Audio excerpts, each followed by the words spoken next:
بسم اللہ الرحمن الرحیم۔ السلام علیکم۔ آج جس ٹاپک میں بات کرنے جا رہی ہوں وہ ہے مکی life of the Holi profit صلی اللہ علیہ وآلہ وسلم، یعنی کہ حضرت محمد صلی اللہ علیہ وآلہ وسلم کی جو زندگی مکہ میں گزری، اس دور کے اہم واقعات کہ کس طرح سے آپ نے مکہ میں زندگی گزاری اور کن کن مصیبتوں اور مشکلات کا آپ کو سامنا کرنا پڑا۔ آپ صلی اللہ علیہ وآلہ وسلم کے مکی دور کے جن اہم نکات پہ میں بات کروں گی وہ ہے آپ صلی اللہ علیہ وآلہ وسلم کے والدین، آپ کی پیدائش اور آپ کا بچپن۔ اس کے بعد جو نیکسٹ پوائنٹ ہے وہ حرب الفجار ہے اور حلف الفضول ہے۔ پھر اس کے بعد آپ صلی اللہ علیہ وآلہ وسلم کا حضرت خدیجہ رضی اللہ تعالیٰ عنہا سے نکاح اور کعبہ کی جو ہے دوبارہ سے تعمیر۔ اس کے بعد جو نیکسٹ پوائنٹ ہوگا وہ بعثت نبوی، یعنی آپ صلی اللہ علیہ وسلم کو جو نبوت ملی وہ واقعات، اور کس طرح سے آپ صلی اللہ علیہ وسلم نے اسلام کی تبلیغ کی شروع کی۔ اس سے نیکسٹ جس پوائنٹ پہ میں بات کروں گی وہ ہجرت حبشہ ہے، دونوں ہجرتوں کے بارے میں، اور پھر عام الحزن یعنی کہ جو غم کا سال آپ صلی اللہ علیہ وسلم پر آیا تھا اس کے بارے میں بات کروں گی، اور پھر سب سے لاسٹ پہ میں ہجرت مدینہ کے ٹاپک پہ بات کروں گی۔ آپ صلی اللہ علیہ وآلہ وسلم نے چونکہ آپ کی جو پوری زندگی تھی وہ 63 سال کی تھی، اور اس 63 سال کی زندگی میں آپ صلی اللہ علیہ وسلم نے 52 سال جو ہیں وہ مکہ مکرمہ میں گزارے، اور یہی جو 52 سال جو مکہ مکرمہ میں گزارے، اس سارے دور کو آپ صلی اللہ علیہ وسلم کی زندگی کا مکی دور کہا جاتا ہے۔ محمد صلی اللہ علیہ وآلہ وسلم عام الفیل میں 12 ربیع الاول دوشنبہ کے دن پیدا ہوئے، یعنی کہ پیر کے دن 12 ربیع الاول کو پیدا ہوئے۔ پھر جب آپ صلی اللہ علیہ وآلہ وسلم 40 برس کے ہوئے تو آپ صلی اللہ علیہ وآلہ وسلم کو اللہ تعالیٰ نے نبوت عطا فرمائی، اور اس کے بعد اپنی زندگی کے جو 23 سال ہیں وہ آپ صلی اللہ علیہ وآلہ وسلم نے دعوت اسلام کی تبلیغ میں گزار دیے۔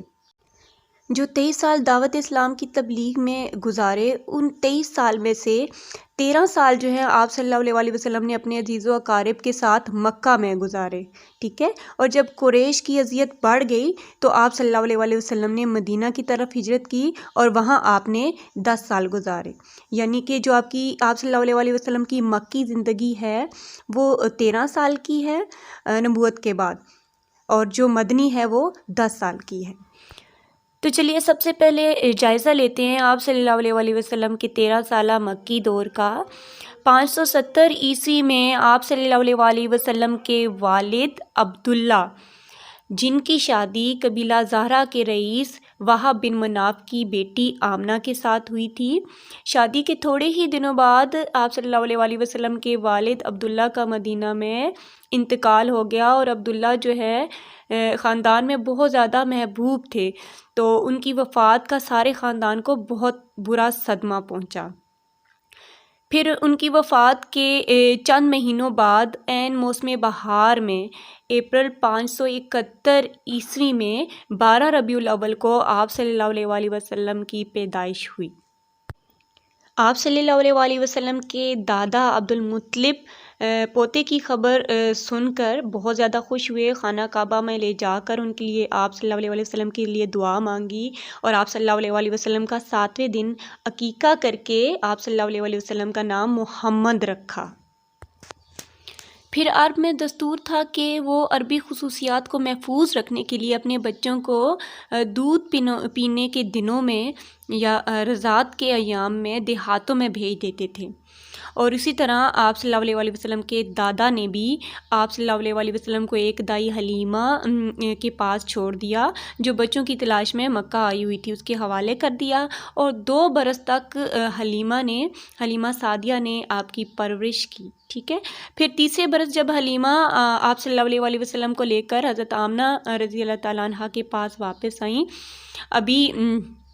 آپ صلی اللہ علیہ وسلم کے والد کی وفات کو 6 سال ہی ہوئے تھے، اور حضرت آمنہ رضی اللہ تعالیٰ عنہا آپ صلی اللہ علیہ وسلم کو لے کر اپنے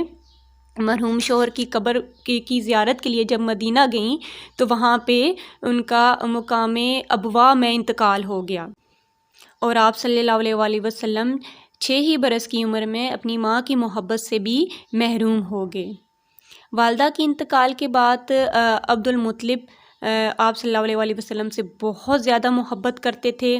بہت زیادہ ہر وقت آپ صلی اللہ علیہ وسلم کو اپنے پاس رکھتے، ایک پل کے لیے بھی آنکھ سے دور نہ ہونے دیتے تھے، لیکن یہ شاید شفقت بھی زیادہ دنوں تک قائم نہ رہ سکا، اور ماں کے انتقال کے 2 سال بعد آپ صلی اللہ علیہ وسلم کے دادا کا سایہ بھی آپ کے سر سے اٹھ گیا۔ آپ صلی اللہ علیہ وسلم کے دادا وفات سے پہلے آپ کو آپ کے چچا ابو طالب کے سپرد کر گئے تھے، اور حضرت ابو طالب بھی آپ صلی اللہ علیہ وسلم سے بے حد محبت کرتے تھے۔ حضرت ابو طالب کا جو پیشہ تھا وہ تجارت تھا، اور اس سلسلے میں وہ اکثر شام آیا جایا کرتے تھے، ٹھیک ہے۔ تو آپ صلی اللہ علیہ وسلم سے چونکہ بے پناہ محبت تھی، اس لیے ان کو اکیلا نہیں چھوڑا، اور شام کے سفر میں 12ویں سال جو ہے شام کے سفر میں آپ صلی اللہ علیہ وسلم کو ساتھ لے گئے، اور اسی سفر میں جو ہے بحیر راہب کا واقعہ بھی پیش آیا تھا کہ اس نے آپ صلی اللہ علیہ وسلم کی نشانیوں کو دیکھ کر آپ کو پہچان لیا تھا اور کہا تھا کہ یہ سید المرسلین ہیں، ٹھیک ہے۔ تو لوگوں نے پوچھا کہ آپ نے کیسے جانا کہ یہ سید المرسلین ہیں؟ تو بحیرہ نے آگے سے جواب دیا کہ جب یہ پہاڑ سے نیچے اتر رہے تھے تو تمام درخت اور پتھر کو میں نے سجدہ کرتے ہوئے دیکھا تھا، سبحان اللہ۔ اسی کے ساتھ ہی حرب فجار کا واقعہ بھی پیش آیا۔ آپ صلی اللہ علیہ وسلم نے ایک جنگ میں شرکت کی تھی جس کو حرب فجار کہتے ہیں، اور اس جنگ کو حرب فجار اس لیے کہتے ہیں کہ یہ مقدس مہینوں میں لڑی گئی تھی۔ عربوں میں ہمیشہ لڑائیوں کا سلسلہ جاری رہتا تھا، اور آپ صلی اللہ علیہ وسلم کی عمر 20 برس ہوئی تو ذیقعد کے مہینے میں عکاظ کے بازار میں ایک لڑائی درپیش ہوئی، جس میں ایک طرف قریش اور کنایا کے قبائل تھے اور دوسری طرف کیس و اعلان کے قبائل تھے۔ آپ صلی اللہ علیہ وسلم اپنے چچا کے ہمراہ اس جنگ میں شریک ہوئے، اور آپ صلی اللہ علیہ وسلم نے قریش کی حمایت کی، ان کا ساتھ دیا کیونکہ وہ برسر حق پر تھے۔ حرب فجار کے بعد حلف الفضول میں آپ صلی اللہ علیہ وسلم کی شرکت کا واقعہ بھی پیش آیا۔ قبائل کی خانہ جنگیوں کی وجہ سے سینکڑوں گھرانے جو ہیں وہ برباد ہو چکے تھے، اور حجاز کا امن و امان خطرے میں پڑ گیا تھا۔ جنگ فجار کے بعد لوگوں کو ان تباہ کاریوں کے نتائج کا احساس ہوا کہ بہت غلط ہوا، جنگوں کی وجہ سے بہت نقصان ہوا، امن و امان ختم ہوا۔ تو جب احساس ہوا تو وہ آپ صلی اللہ علیہ وسلم کے چچا زبیر بن عبد المطلب کی تحریک پر بنی زہرہ اور بنی تمیم نے آپس میں ایک معاہدہ کیا، یعنی کہ حلف الفضول سے مراد ایک معاہدہ ہے جو کہ بنی زہرہ اور بنی تمیم نے آپس میں کیا تھا۔ اب معاہدہ کیا تھا؟ معاہدہ یہ تھا کہ وہ ملک میں امن و امان قائم کرنے کی کوشش کریں گے، مسافروں کی حفاظت کریں گے، غریبوں کی مدد کریں گے، مظلوموں کو ظالموں کے پنجے سے چھڑائیں گے۔ آپ صلی اللہ علیہ وسلم بھی اس معاہدے میں شریک تھے، اور اس معاہدے کو بہت زیادہ آپ صلی اللہ علیہ وسلم نے پسند کیا، اور فرمایا کہ اس معاہدے کے بدلے اگر مجھے 100 سرخ اونٹ دے دیے جائیں تو بھی میں نہ لیتا، اور آج اس قسم کا کوئی بھی معاہدہ ہو تو میں اس میں شرکت ضرور کروں گا۔ اسٹوڈنٹس، ہمارا جو ٹاپک چل رہا ہے آپ صلی اللہ علیہ وسلم کی مکی زندگی یا مکی زندگی کا دور، اس کے ہم 2 پوائنٹس کور کر چکے ہیں۔ پہلا آپ صلی اللہ علیہ وسلم کے والدین اور بچپن اور پیدائش کا، دوسرا حرب فجار اور حلف الفضول کا۔ اب میں تیسرے پوائنٹ کی جانب بڑھوں گی جو کہ ہے حضرت خدیجہ رضی اللہ تعالیٰ عنہ سے آپ صلی اللہ علیہ وسلم کا نکاح اور تعمیر کعبہ۔ حضرت خدیجہ رضی اللہ تعالیٰ عنہ قریش کی ایک معزز، پاکیزہ اخلاق اور دولت مند بیوہ تھیں۔ ان کا تجارتی کاروبار نہایت وسیع تھا۔ حضور صلی اللہ علیہ وسلم کے تجارتی تجربات اور دیانتداری کی شہرت سن کر انہوں نے آپ صلی اللہ علیہ وسلم سے اپنے تجارت کا سامان فروخت کرنے کے لیے شام لے جانے کے لیے درخواست کی تھی، اور کہا تھا کہ جو معاوضہ وہ کہیں گے میں دوں گی، ٹھیک ہے۔ اس کا بلکہ دگنا معاوضہ انہوں نے دینا چاہا تھا، اور آپ صلی اللہ علیہ وسلم نے ان کی وہ درخواست منظور کر لی۔ حضرت خدیجہ رضی اللہ تعالیٰ عنہ کا سامان لے کر حضور صلی اللہ علیہ وسلم جب بصرہ تشریف لے گئے، اور اس سفر میں حضرت خدیجہ رضی اللہ تعالیٰ عنہ کا غلام میسرہ بھی ساتھ تھا۔ اس نے حضور صلی اللہ علیہ وسلم کی اخلاق و عادات مشاہدے کیے اور واپس آ کر اپنی مالکہ سے بیان کیے۔ خدیجہ رضی اللہ تعالیٰ عنہ کاروبار چلانے کے لیے ان کو ایک پاکیزہ اخلاق اور امین شوہر کی ضرورت تو تھی ہی، اس لیے انہوں نے حضور صلی اللہ علیہ وسلم سے شادی کی درخواست کی، اور آپ صلی اللہ علیہ وسلم نے منظور کر لی، اور حضرت ابو طالب نے 500 طلائی درہم پر نکاح جو ہے وہ پڑھایا۔ اور نکاح کے وقت حضور صلی اللہ علیہ وسلم کی عمر 25 برس تھی اور حضرت خدیجہ رضی اللہ تعالیٰ عنہ کی عمر 40 برس تھی، اور 5ویں پشت پر دونوں کا نسب نامہ مل جاتا ہے۔ اس کے ساتھ ہی خانہ کعبہ کی دوبارہ سے تعمیر کا کام بھی ہوا، کیونکہ خانہ کعبہ کی جو عمارت ہے وہ نشیب میں تھی، اور جب بارش ہوتی تھی تو پانی سے بچاؤ کے لیے بند بھی بندوایا گیا تھا، لیکن وہ ٹوٹ جاتا تھا، یعنی کہ عمارت بہت زیادہ کمزور ہو گئی تھی، اس لیے قریش نے اس کو توڑوا کر دوبارہ سرے سے تعمیر کروایا۔ اور جب تعمیر ہو گیا تو حجر اسود نصب کرنے کا موقع آیا تو اس شرف کے حصول کے لیے قبائل میں تلواریں نکل پڑیں۔ آخر میں یہ طے ہوا کہ دوسرے دن صبح سویرے جو شخص سب سے پہلے کعبہ میں آئے گا وہی حکم قرار پائے گا۔ اتفاق سے دوسرے دن سب سے پہلے آپ صلی اللہ علیہ وسلم تشریف لائے، اور آپ کی ایمانداری اور دیانتداری پر تو سب کو ہی اعتماد تھا، اس لیے سب نے اتفاق کیا اور آپ کے حکم کو مان لیا۔ آپ نے یہ صورت نکالی کہ چادر بچھا کر اس میں حجر اسود رکھ دیا جائے، اور پھر فرمایا کہ ہر قبیلے کا ایک آدمی چادر پکڑ کر اٹھائے، اور جب چادر موقع کے برابر آ گئی تو آپ صلی اللہ علیہ وسلم نے حجر اسود کو اٹھا کر نصب فرمایا۔ میرا نیکسٹ پوائنٹ ہے بعثت نبوی اور آپ صلی اللہ علیہ وسلم کی دعوت اسلام کی تبلیغ اور اس پر قریش کا رویہ۔ بعثت نبوی یعنی کہ ظہور اسلام، آپ صلی اللہ علیہ وسلم کا نبوت ملنا، تو یہ بہت ہی غیر معمولی واقعہ ہے۔ جب آپ گھر میں تشریف فرما تھے تو حضرت جبریل علیہ السلام آپ پر پہلی وحی لے کر آئے، اور پہلی وحی کا واقعہ آپ سب کو معلوم ہے کہ کس طرح سورہ علق کی 5 آیات آپ پر نازل ہوئیں اور آپ کی کیسی کیفیت تھی، آپ کانپ رہے تھے، بہت زیادہ خوفزدہ تھے، پسینہ آپ کو آ رہا تھا۔ پھر یہ سارا واقعہ آپ صلی اللہ علیہ وسلم نے اپنی زوجہ حضرت خدیجہ رضی اللہ تعالیٰ عنہ سے بیان کیا، اور انہوں نے بہت تسلی دی اور آپ کو اپنے ایک عزیز ورقہ بن نوفل کے پاس لے گئیں۔ نوفل نے بتایا کہ یہ تو وہی ناموس فرشتہ ہے جو حضرت موسیٰ علیہ السلام پر بھی اتارا گیا تھا، اور پھر یہ بھی کہا کہ کاش میں اس وقت تک زندہ رہتا جب آپ کی قوم آپ کو نکال دے گی، یعنی کہ مکہ سے نکال دے گی، اور اس وقت آپ کی کاش میں مدد کر سکتا۔ اس نے آگے کی بھی پیشن گوئی کر دی۔ پھر اس کے بعد جو نیکسٹ پوائنٹ آتا ہے وہ آپ صلی اللہ علیہ وسلم کی اسلام کی دعوت دینا تھا، ٹھیک ہے، اسلام کی دعوت۔ تو 613 عیسوی میں آپ صلی اللہ علیہ وسلم نے رسالت کا پیغام لوگوں تک خفیہ طور پر پہنچانا شروع کر دیا، یعنی کہ دعوت اسلام کا مخفی آغاز کیا، چھپ کے آغاز کیا، اعلان نہیں کیا، کیونکہ جو لوگ صدیوں سے شرک اور بت پرستی میں مبتلا تھے ان کا آسانی سے اسلام قبول کرنا آسان نہ تھا۔ اس لیے سب سے پہلے آپ نے خاص لوگوں کو اسلام کی دعوت دی جو لوگ آپ کی عادات و خصائل سے اچھی طرح واقف تھے، اور پھر ان لوگوں نے آپ کی دعوت کو قبول بھی کر لیا۔ چنانچہ عورتوں میں سب سے پہلے آپ کی رفیق حیات حضرت خدیجہ رضی اللہ تعالیٰ عنہ نے، مردوں میں آپ کے قدیم رفیق اور محرم راز آپ کے دوست حضرت ابوبکر صدیق رضی اللہ تعالیٰ عنہ نے، غلاموں میں سے آپ کے محبوب غلام زید نے، اور 9 عمروں یعنی کہ بچوں میں سے آپ کے چچیرے بھائی حضرت علی رضی اللہ تعالیٰ عنہ نے اسلام قبول کیا، اور تقریباً آپ 3 سال تک خاموشی سے اس فرض کو سر انجام دیتے رہے، یعنی کہ مخفی جو دعوت اسلام ہے اس کا کام سر انجام دیتے رہے۔ حضرت ابوبکر صدیق بڑے با اثر تھے، اور ان کے اثر سے اور بھی بہت سارے صحابی جو ہے اسلام کے دائرے میں آ گئے، اور اس طرح سے اسلام کا دائرہ بڑھنے لگا۔ اب ایسا بھی نہ تھا کہ صرف چند لوگوں کے اسلام قبول کرنے سے آپ کا مشن جو ہے، آپ کا فرض جو ہے وہ ختم ہو جانا تھا، بلکہ سارے عالم کو اعلانیہ دعوت دینا آپ کا فرض تھا۔ اس لیے 3 سال کے بعد اعلانیہ تبلیغ کے لیے احکام نازل ہوئے جب آپ صلی اللہ علیہ وسلم پر، تو اس حکم پر آپ صلی اللہ علیہ وسلم کوہ صفا کی پہاڑی پر چڑھ گئے اور بلند آواز میں کہا کہ اے قریشیو،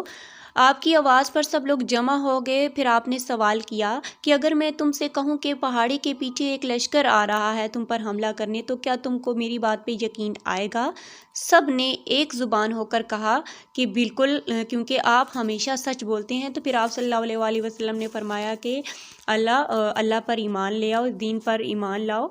جو اللہ نے مجھ پر نازل فرمایا ہے، اگر تم ایمان نہ لاؤ گے تو تم پر سخت عذاب نازل ہوگا۔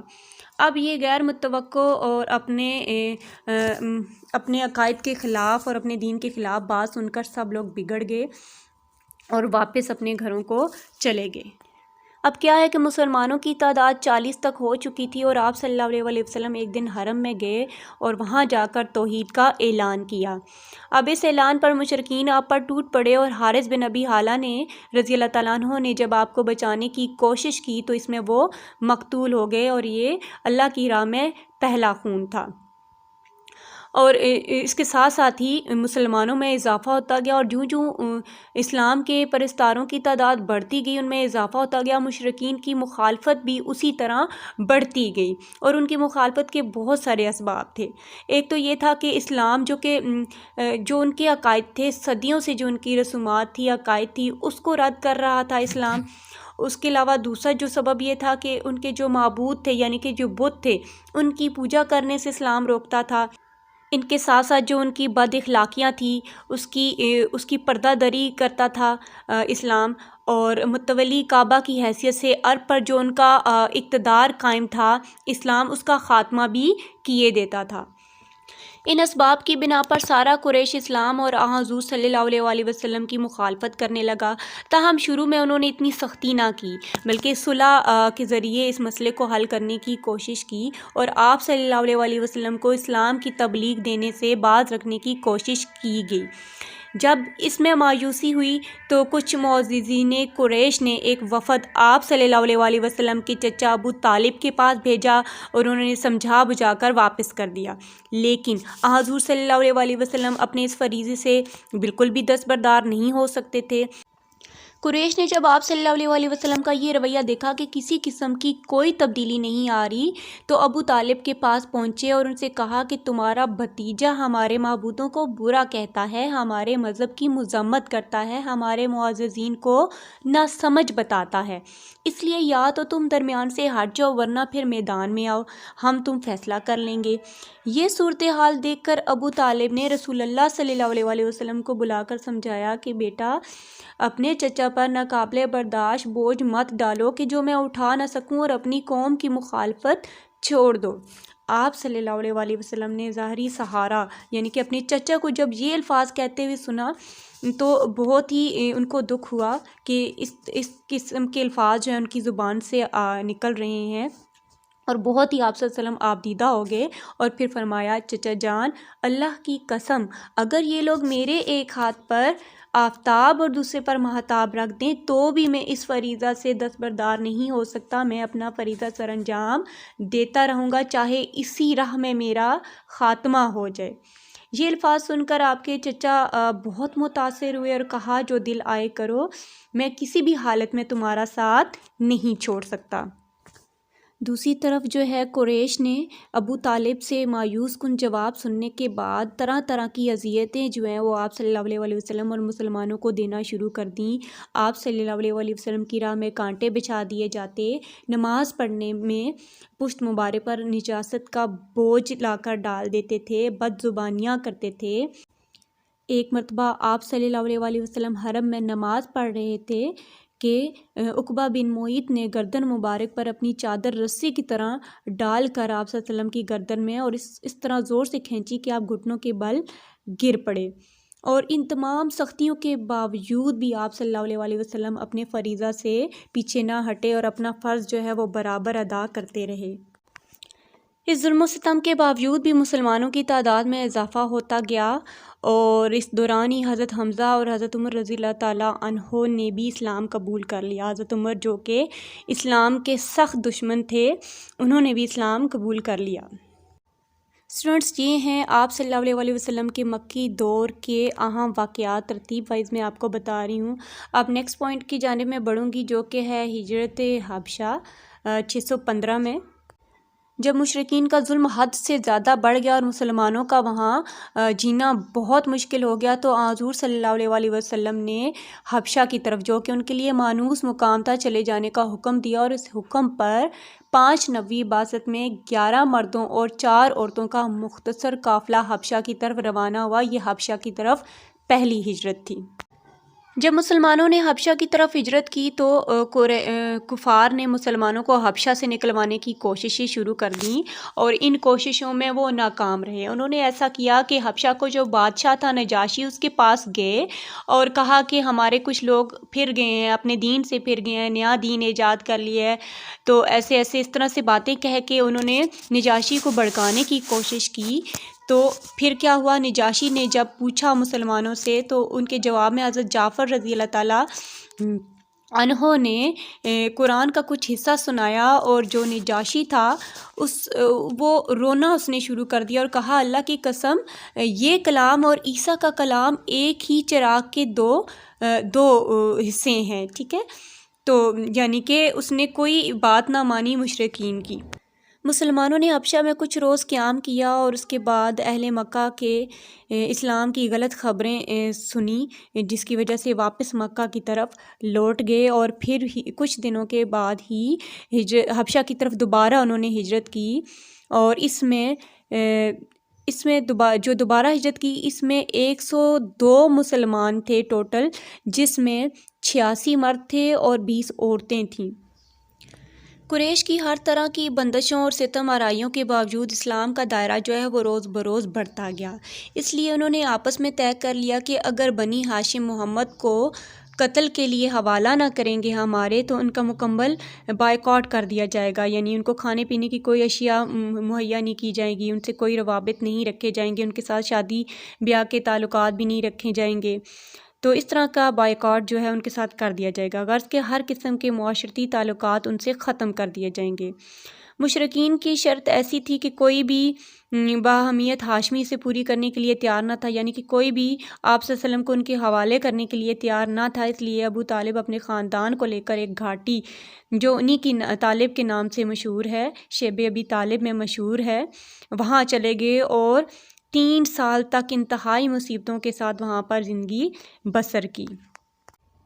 اس کے بعد بنی ہاشم کے کچھ عزیزوں کو ان پر رحم آیا اور انہوں نے طے کیا کہ جس طرح ہو سکے ان لوگوں کو اس مصیبت سے نکالیں گے، اس گھاٹی سے نکالیں گے، اور پھر ان کو اس قید سے نکالا گیا۔ پھر اس کے بعد عام الحزن یعنی کہ غم کا سال آپ صلی اللہ علیہ وسلم پر آیا۔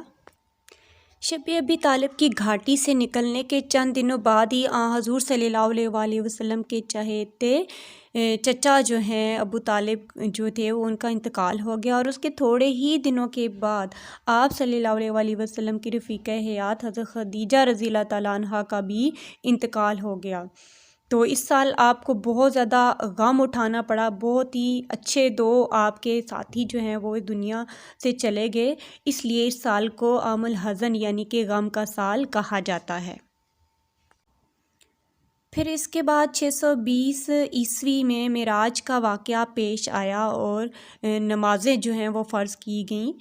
حضور صلی اللہ علیہ وسلم کو جنت اور دوزخ کی سیر کروائی گئی، اور معراج میں ہی 5 نمازیں جو ہیں وہ آپ صلی اللہ علیہ وسلم اور آپ کی امت پر فرض ہوئیں۔ آپ صلی اللہ علیہ وسلم کی مکی دور کے واقعات میں آخری جو واقعہ ہے وہ مدینہ کی طرف ہجرت کا واقعہ ہے۔ آپ صلی اللہ علیہ وسلم کا فرض صرف چند انسانوں کو راہ راست پر لانا نہیں تھا، بلکہ ساری دنیا کو ایک اللہ کے سامنے جھکانا اور خانہ کعبہ کو، جو دنیا میں سب سے پہلا اللہ کا گھر تھا، بتوں سے پاک کرنا تھا، اور یہ اہم فرض مکہ میں رہ کر پورا ہونا ممکن نہ تھا۔ اور آپ کی بعثت کو اب 13 سال بھی ہو چکے تھے۔ اس 13 سال کی بہت زیادہ محنت کے باوجود، طرح طرح کی اذیتیں اور مشکلیں برداشت کرنے کے بعد بھی بہت سے کم مکہ کے لوگ جو ہیں وہ مسلمان ہوئے تھے۔ اس لیے اب اللہ کے دین کو زیادہ آزادی اور وسعت کے ساتھ پھیلانے کے لیے کسی پرامن مقام کی ضرورت تھی، اور اوس و خزرج کے قبول اسلام سے جو مدینہ کے قبائل تھے انہوں نے بھی اسلام قبول کر لیا تھا، ٹھیک ہے، مدینہ کے کچھ لوگوں نے بھی اس وقت تک اسلام قبول کر لیا تھا، تو اس سے حوصلہ افزائی ہوئی اور آپ صلی اللہ علیہ وسلم نے ایک پکا ارادہ کر لیا کہ وہ اب مدینہ کی طرف ہجرت کریں گے، اور لہٰذا آپ صلی اللہ علیہ وسلم نے مدینہ کی طرف ہجرت کی۔ آپ صلی اللہ علیہ وسلم نے جب صحابہ کو ہجرت کی اجازت دی اور ہجرت کا سلسلہ جب شروع ہوا تو قریش کو اس بات کی خبر ہو گئی اور انہوں نے روک ٹوک شروع کر دی اور اس میں رکاوٹیں پیدا کرنا شروع کر دی، لیکن رفتہ رفتہ اکثر صحابہ رضی اللہ تعالیٰ عنہ ہجرت کے لیے نکل گئے۔ صرف حضور صلی اللہ علیہ وسلم اور حضرت ابو بکر صدیق رضی اللہ تعالیٰ اور حضرت علی جو ہیں وہ مدینہ میں جانے کی طاقت نہ رکھتے تھے، باقی رہ گئے تھے۔ آپ صلی اللہ علیہ وسلم چونکہ ابھی تک مکہ ہی میں تشریف فرما تھے، اس لیے مشرکین نے اپنی ناکامی میں غصے میں آ کر ارادہ کر لیا کہ آپ صلی اللہ علیہ وسلم کا قصہ ہی تمام کر دیتے ہیں، یعنی کہ نعوذ باللہ آپ کو قتل کرنے کا ارادہ انہوں نے کر لیا۔ اور اس ارادے سے سب نے اتفاق کیا اور رات گزرنے کے بعد ہی آپ صلی اللہ علیہ وسلم کے گھر کا محاصرہ کر کے آپ کے برآمد ہونے کا انتظار کرنے لگے۔ ٹھیک ہے، حضور صلی اللہ علیہ وسلم کو اس ارادے سے آگاہی ہو چکی تھی۔ آپ صلی اللہ علیہ وسلم کے ذمے مکہ کی کچھ امانتیں بھی تھیں۔ آپ صلی اللہ علیہ وسلم نے حضرت علی رضی اللہ تعالیٰ عنہ کو بلوا کر یہ امانتیں ان کے سپرد کیں اور فرمایا، میں آج مدینہ روانہ ہو جاؤں گا، تم میرے بستر پر چادر اوڑھ کر سو جاؤ، صبح کو یہ امانتیں پہنچا دینا، مکہ والوں کو واپس کر دینا۔ اللہ کو اپنا دین مکمل کرنا تھا، اس لیے مشرکین کو نیند آ گئی اور انہیں غافل پا کر حضور صلی اللہ علیہ وسلم گھر سے نکل آئے اور ان پر حسرت کلمات کے ساتھ، مکہ تو مجھے ساری دنیا میں سب سے زیادہ عزیز ہے، لیکن تیرے فرزند مجھے یہاں پر رہنے نہیں دیتے، یہ کلمات کے حسرت برے آپ صلی اللہ علیہ وسلم نے، اور وہاں سے روانہ ہوئے۔ کعبہ کو الوداع کہہ کر حضرت ابو بکر صدیق رضی اللہ تعالیٰ عنہ کے گھر تشریف لے گئے۔ یہاں پر سواری وغیرہ، سفر کا سامان سب کچھ موجود تھا۔ فوراً دونوں روانہ ہو گئے اور مکہ میں 3 میل چل کر غار ثور میں وہاں پہ چھپ گئے۔ 3 دن تک اس غار میں قیام فرمایا۔ ادھر مکہ میں جب محاصرہ کرنے والوں کی آنکھیں کھلی تو حضور صلی اللہ علیہ وسلم کی بجائے حضرت علی رضی اللہ تعالیٰ عنہ کو بستر پر پایا۔ یہ بہت کم عمر تھے، اس لیے معمولی ڈانٹ ٹپٹ کر ان کو چھوڑ دیا اور حضور صلی اللہ علیہ وسلم کی تلاش میں نکل پڑے۔ ڈھونڈتے ڈھونڈتے وہ غار ثور کے قریب پہنچ گئے، لیکن آپ صلی اللہ علیہ وسلم نے اطمینان دلایا اور کہا، گھبراؤ نہیں، اللہ ہمارے ساتھ ہے۔